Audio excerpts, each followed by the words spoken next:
What do you think of when you think of a box? Something like this? Or maybe something like this? How about this?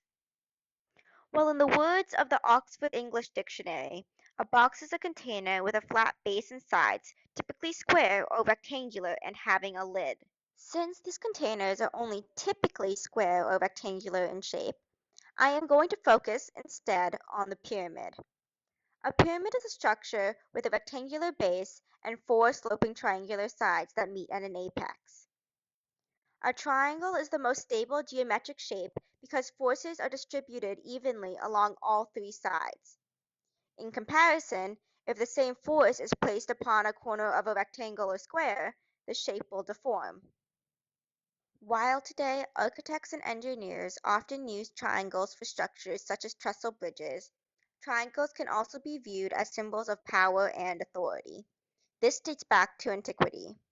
For example, Egyptian society was based upon a triangular hierarchy with the pharaoh at the top. While talking about Egypt, I must also point out that some of the most well-known triangular structures in the world are the Great Pyramids of Giza, built in the 4th dynasty, circa 2575 to 5450 BCE. They were built not only as tombs, but to memorialize the pharaohs for generations to come. Older examples of triangular architecture include the ancient Mesopotamian ziggurats, stepped towers that were part of temple complexes, which date back to 4000 BCE. Instead of honoring a ruler or leader of a community, each ziggurat was dedicated to a specific god. All in all, triangles have been a symbol of power for many thousands of years, but Tulane's mascot, Riptide, joined these prestigious few in his own commemorative statue.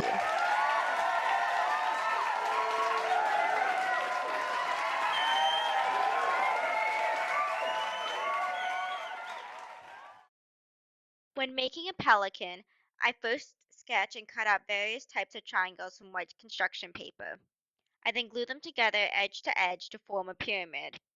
After adding triangles to triangles and pyramids to pyramids, the shape of a pelican finally emerges. When starting to paint, I begin with a white base. This will not only strengthen the paper, but also ensure that none of the pencil lines are visible through the colored paint. The colors I chose were various shades of blue and green to honor the colors of Tulane University. To further heighten the statue's similarities to antique relics, I painted gold accents across the pelican's wings. Gold is viewed as a marker of status. The lead-colored lines that accentuate the geometric aspects that comprise the pelican are reminiscent of the lead that holds stained glass windows in place.